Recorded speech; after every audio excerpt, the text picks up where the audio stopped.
Welcome to the It's Better Together podcast, where intelligent conversations turn dreams into action, with hosts Marcy Stout and Allison Nissen. Each episode highlights inspirational women and practical business advice from the Revel Coach Tuesday at 2 live programs.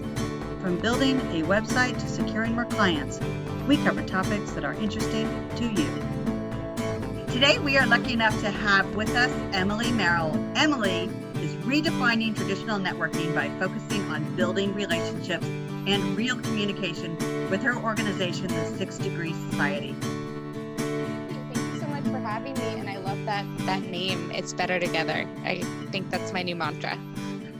Well, it is better together, and my sister and I, Marcy, we discovered that working together, we elevated each other in our ideas, in our production.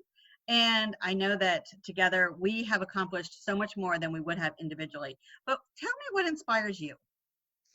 First, I love that. I have a sister too, and I'm going to have her listen to this episode and see if she wants to come into business with me.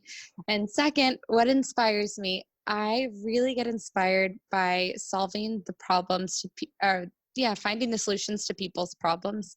And a lot of times those solutions can be found through a connection. So I get really excited when I find that person's real estate agent, that person a new job, that person push them out of their comfort zone. I have not been successful in finding a husband or a wife yet, but that's next on my to-do list. I feel like I'll get really excited when that happens. I've been trying. Matchmaking in progress. Yeah. Exactly. I think I definitely was supposed to be a Yenta in another lifetime. Like, I love bringing people together and connecting them. And I think women in general really suck at they really struggle with asking for what they want. And I like to kind of understand people's stories and be able to find, what I said, the solution to what they need. That's so beautiful. And I love how you just founded 6 Degree Society with that passion in mind. Can you tell us more about how it works and how you started 6 Degrees? Yeah, I started it back in 2014, and it was never supposed to be a business. It was more it started as a supper club where I loved bringing together and connecting my friends that I had met all over the world and different parts of my life, from college to high school to study abroad, and then realized, supper club's hard. You have to carry a potluck on a subway at 5 p.m. or 6 p.m. and it's not ideal for most people. And the connections that I wanted to happen weren't necessarily happening the way I envisioned them to. I would be disappointed afterwards where I'd be like, did you connect with Marcy about this? And they're like, no, we talked about The Bachelor the whole time. And these individuals weren't bragging about these strengths that they could be helping each other with. So I wanted to create a platform where people could be comfortable bragging about themselves, but rather than verbally bragging, they wrote it down in their bios. So at every one of our events, you get everyone's bios, pictures, job titles, companies, and emails sent to you pre-event. And based on that information, I pre-match who you meet. So that way, the guesswork is taken out of it. That anxiety that you typically feel at a networking event is removed, and you walk in knowing that you're going to be meeting quality people that have a like-minded connection. And again, the like-minded connection doesn't have to be a business thing. It can be a personal, professional, or lifestyle thing, but it really pushes people in that direction to find that commonality. That would be so nice. So you go into a room and you already know one person you want to meet. Are you seeing that your clients, when they get the one profile, they're surprised that you match them with them? Or how do you find the common denominator? And then what's their reaction when they see their match before they get to the actual event?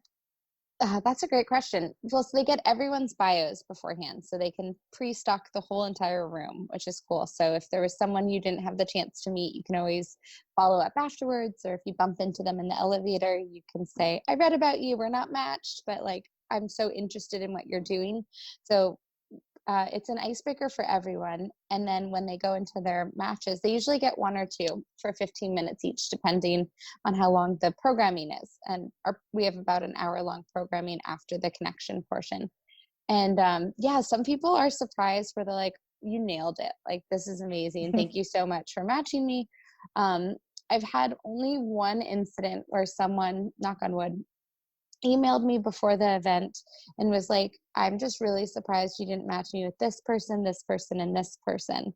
I don't want to go to tonight's event. and canceled her spot at the event without even having attended an event before. And I emailed her back and I was like, I introduced you to this person for this reason, this person for that reason, so on and so forth. But it was the only time, and it made me realize, like, you have to be an open-minded human to attend our events. Like, the commonality that I see, you might not find. Um, I've had people before who have failed to submit a bio for me, and I'm like, oh gosh, I have to just randomly match you now. Here we go. I have no background information on you. And that that pair will come up to me after the event and be like, how did you know we both had pet iguanas? I'm like, I don't know. I just was stalking your Instagram. Like, who knows? But so I think the lesson of a curated match is, while I work my hardest to make sure I think it's like a good match, like you're a writer and she's looking to expand her team and she's a copywriter, like something like that. I do think that there's this element of the human psyche. When you're told that you're supposed to be connected with someone, you're going to find a commonality. I think that is so well said. You reminded me of like Yelp reviews. So if you want to go to a new restaurant, there's always that one troll that no matter what they do, they hate everything. And so you're just never going to please everybody all the time. But it sounds to me like you're doing an amazing job of just matching people. And, you know, I bet you people want to be matched. So they want to find commonalities. And you just make it a little bit easier for them to start. But once they get there, they have no problem. So I think that's really cool. So what's the next step? So let's say I go to a networking event and you match me up with a copywriter and we have all these things in common and we have so much fun talking. What happens next? So what's before the event, you have everyone's bios, pictures, job titles, companies, and emails sent to you, and Instagrams. So I tell people not to use business cards, to save those business cards for other events that they have like a second and they feel like they need to give them all away. And so I encourage people to connect after the event. And I think the thing that warms my heart the most is seeing my members and my community really highlighting other people that they've met, or highlighting those matches and collaborating pretty immediately. So it's just checked my email before I hopped on this podcast, and I saw one of my members is spotlighting another member that she had been matched with probably like 2 years ago or so. And so it's really cool to see the collaboration continue. I do call it networking foreplay. I think it is this idea where it's enough time to figure out, like, do I want to see this person ever again? Or, we can talk about the weather for 15 minutes and that's totally okay as well. So essentially the ball's in your court. What I've noticed is a lot of people will make plans in the moment. They'll either agree to attend another event together, or a lot of my community is really fitness focused too. They'll plan like a workout class or some sort of like future plan and put it on their calendars on the spot. And that's what I recommend to most people when they are networking. Make a plan when you're in that moment, rather than having to do the work later on. And where are all your events? So, well, pre-corona, they were in retail stores, they were in co-working spaces, we had them in art galleries, workout studios, all over. But it's been really fun because we specifically the retail stores, it's a win-win situation. We're in these beautiful stores, and then we're hand delivering a clienteling list essentially to the retail store who wants to have a new audience in it. As of March 10th, I guess, we have been hosting our events via Zoom, and I had one pity party for myself. I think I like walked around and stormed around the house a little bit and was like, oh my God, my business, it's ruined. We're screwed. And then I was like, you know what? Let's try this Zoom thing out. It's like my split personality came out and was like, shh, we're going to figure this out. And then I threw an event on Zoom and I was like, let's test it out and see if it works. And then I can add more. And then I can also give the events, we're pretty far planned out for the year for our speakers. And so I had the good fortune to ask each speaker, like, do you want to postpone your event to later in the year, or do you want to have the option to make it a digital event? And, kind of was half and half, but a lot of them were really open to digital. And it has been phenomenal. Like, I swear to God, I don't even want to go back to in-person events, because it has been so cool to create, Marcy and Allison, we've talked before about like, oh, it'd be so fun to have a chapter in Florida or in Houston or Texas. And I'm just most likely never going to have a chapter there because of bandwidth. And it's been really special to be able to have people like my I'm a people collector. So the people I've collected across the country attend virtually. And so, last night we had an event on the Single Girl's Guide to Surviving Dating Digitally. And, we had people from LA, San Francisco, New York, Chicago, Connecticut, all over the country attending the event. And that's been really, really special. And my favorite comment that I had recently is this one connection I've made with a girl who used to live in Chicago and she just moved to San Francisco. I connected her on her very first event with a friend of mine who lives in New York, Julia, who I think you know, Chavader, the chef. And she, every time they sign on to an event together, she's like, it feels like I'm seeing my best friend. Like, it feels so good to see her. And I've never even met this girl in person. Emily, how do you market your events? That's another good question. We market our events through our newsletter. Mostly I've been relying on my newsletter to market my events. We have like about 19,000 people on our newsletter, and then same thing through Instagram. I'm trying to get better at stories and utilizing stories to promote upcoming events, and Facebook, our Facebook page. But mostly those channels. And then if I need a bigger reach for whatever reason, we'll use Facebook communities. So we'll cross promote with Facebook communities that are pre-existing, both for in-person events and for digital events. A lot of our users, they love hearing like tips and tricks about different industries on how to use social media for marketing. So do you have any approaches on how to time management with social media to make sure that you're having a presence there, but you're not living your life online with your marketing? How do you handle that? Absolutely. I love batching, and I feel like I would have been a much more successful corporate employee had I learned the word batching at a younger age. So I batch all of my Instagram on Later. And I actually batch Instagram, Facebook, and Pinterest on Later. And it's incredible because you can schedule it and then it gets published automatically. It includes the first comment too. If you upgrade to the next plan, it's like $9 a month.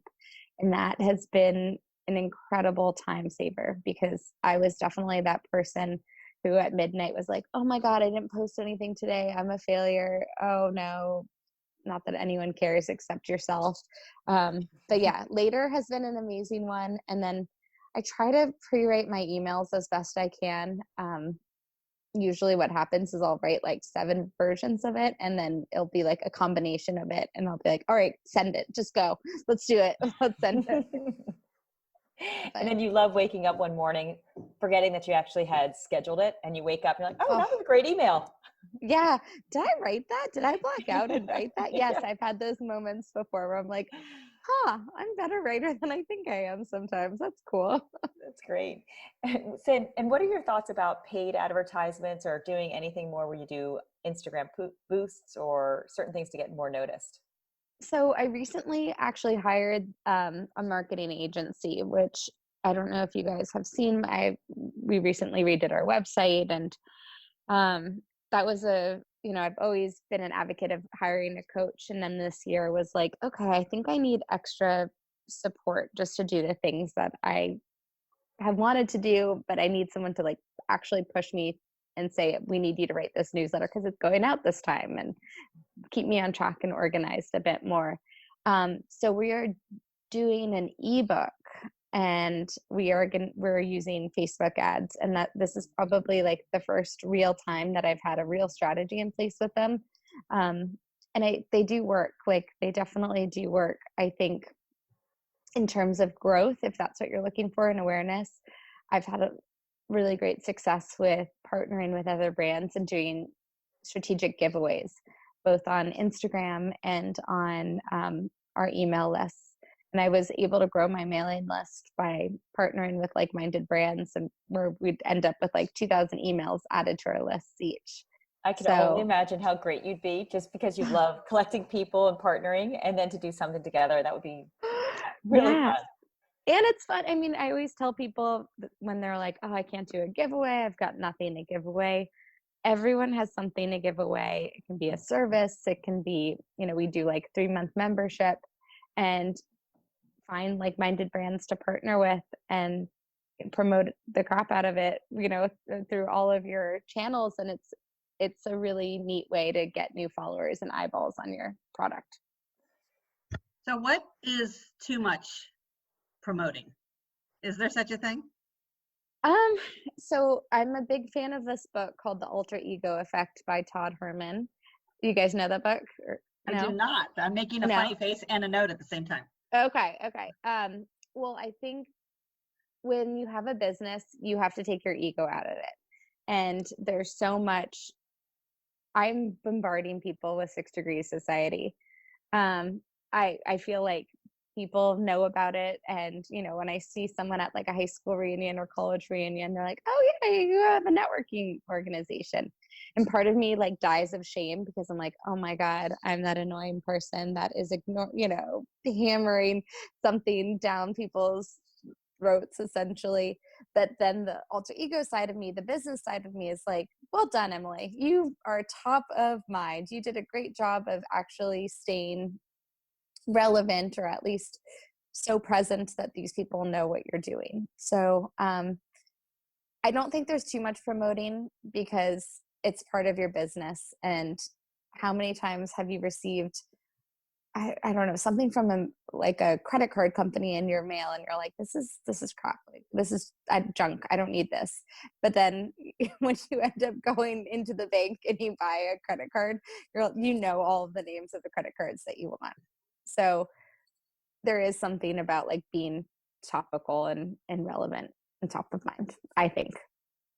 So speaking of relevant, how do you manage to keep things relevant? So right now we're in this really weird time where everybody's self-contained, but eventually we will emerge again, and we'll be able to go back to what we thought was normal. So keeping relevant, I know you have the planned out events for the year, and you have your marketing strategies, and now you're working on an ebook. I imagine the ebook is something akin to networking. The art of networking, of continuous networking. There's definitely some virtual tips in there as well, and it's a free download, so you guys can check that out. Free is a magic word, isn't it? Exactly. Free downloadable work. I know, and it's funny, that was something on my like wish list for a long time, to do an ebook. And again, this marketing company was like, all right, it's time to do an ebook. Okay, let's do it. So it is helpful hiring a marketing company if you can at some point. Shout out to the Darl. But in terms of, she'd actually be a good Tuesday person for you. Just on second thought, I'll make an introduction later. We'd love your referrals. Yeah, I'll keep them coming. Keep them coming. But relevancy, it's interesting. So tonight's event is What's in the Stars Astrology 2020, and it's sold out. Like I think we have 35 people signed up for this event for Zoom, and all over the country, which is even cooler that we have people from all over the place coming to this event. But it was supposed to be a New York event. And so a lot of our pre-scheduled events are still pretty relevant. We're adding an event about staying passionate with your partner in times of quarantine. So that's a new addition. The event that we hosted last night, the Single Girl's Guide to Surviving and Dating Digitally, was supposed to be like how to date, was the event that we were supposed to do in person. And then we were able to pivot to make it more topical to what's going on. And then we had an event coming up. It was supposed to be today, actually. It was supposed to be today in San Francisco, and we're going to postpone it and make it both digital and in person. But it was all about like disaster planning and, preparing for like renter's insurance and earthquakes. And I think it's pretty relevant and topical to what's going on now, especially, as people are looking at their savings and they're like, am I prepared for the apocalypse? I don't think so.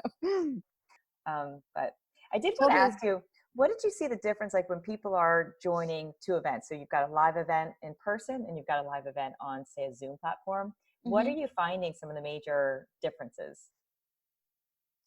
Um, back to like I have a super user member in New York who canceled her membership because she was like, I don't want to do Zoom. And she didn't even try it. She was just like, I don't want to do it. I'm an in real life girl. I'm not a Zoom person. I'm gonna cancel until you get back to in real life. And so I think it's a mindset that people have, where a lot of the people interested in like reevaluating what I'm doing with my life. And so I think it's these people who are in a state of transition.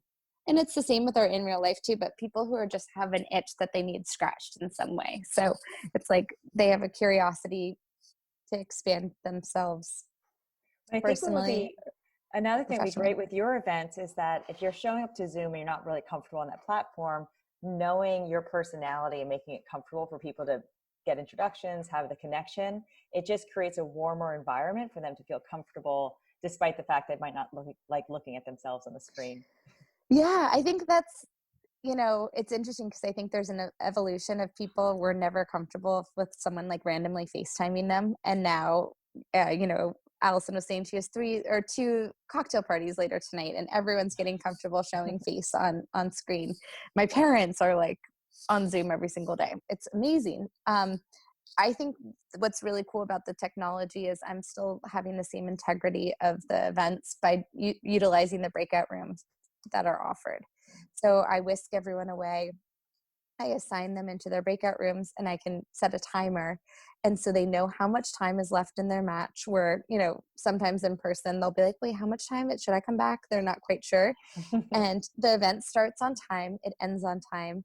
My commute is 0 minutes. My setup time is 0 minutes. So it's been really interesting to kind of get this like extra 4 hours back of my day too on an event day, that I didn't know I was kind of wasting before. So you're able to use Extended. the Zoom rooms I was wondering about how you manage to keep the connections for people. So you whisk them off to the Zoom room. Is there an awkwardness? Has anyone shared an awkwardness of like all of a sudden there's 2 people staring at each other on a screen and like, No, hey? most of them know what they're getting themselves into. Luckily, the new people, I think the new people are like still mystified by like the technology. They're like, this is so cool. Oh my God, that was so neat. There was a girl she was like a last minute addition to a clean beauty event last week. And she was like, wow, you nailed it on your matches and everything. And she was a last minute addition. So we attract really high quality humans, fortunately. Yeah, it's going to be so cool to talk about this in 5 years, I think. Mm-hmm. Yeah, it's And never really cool when you're in the middle of history, but yeah, right. And then you can reflect. so we're loving this conversation and talking with you. And unfortunately, our time is coming to an end. But before we close, we'd love to just ask one simple question around networking and saying we're not at one of your event. And one of our listeners is a little bashful showing up at a, say, women in business, entrepreneur networking event in person, we'll say. Mm-hmm. And you show, what advice do you give to people, how to show up and, kind of calm the nerves and just, get what they want out of the event? The first thing I tell them is everyone's human and everyone's probably just as nervous as you are. So it's really powerful if you can make the first move, and to be in control of the situation. So if you see someone you want to talk to, just go up and introduce yourself. And I know it sounds brazen and hard and weird. So if you don't want to make a straight introduction, I always like to start with a compliment. So if there's something, Allison has a glowing tan right now. And so that would be a really easy conversation starter to be like, oh my gosh, you are so tan. Were you just on vacation? And, if she was on vacation, she could then lead into a story about the vacation she was just on. If she wasn't and she just happened to be running every single day, she could talk about that, or using a makeup product, that's another story. So I think a compliment is a really incredible icebreaker that can lead into so many different pathways to conversation. Emily, how can people get in touch with you? People can get in touch with me. I'm here. You can email me at emily@sixdegreessociety.com, or check out our website, sixdegreessociety.com. And I don't know if this is kosher, but I'd love to offer anyone a virtual seat at our event. You can sign up using code virtual SDS at checkout. And also follow us on Instagram. We're 6_degrees_society. There was a darn party in London I wasn't able to buy 6 degrees from. And check out some of our lessons and learnings and whatnot that we're offering on Facebook and Instagram, and stay in touch and send me a note. I'd love to hear from people. That's wonderful. Well, I know 2 people for sure. Alice and I will plan on showing up one of those events. Yes. We love the event. You hosted one of the events that we went to out in Ohio, and I just found it to be so nice. We got the pamphlet of everybody's bios and pictures, and it's one of the few things that I keep. I try to keep pretty clutter free, and it's so easy to reference. Even though I have their information elsewhere, I found your work, it created a warmer environment and fun. So we definitely will be showing up one of your virtual communities. Yay! Yay! Thank you. Thank you so much for your time. We really appreciate Emily Merrell at 6 Degrees Society. Thank you. Thank you so much for having me. Bye, ladies. And from Marcy and Allison, we'd love to say, see you next time. Because it's better together, right? Right. Thank you, Emily. Thank you. That was so much fun. I love it. To watch a live Tuesday at 2 program with Revel Coach, visit us at revelcoach.com. Until next time.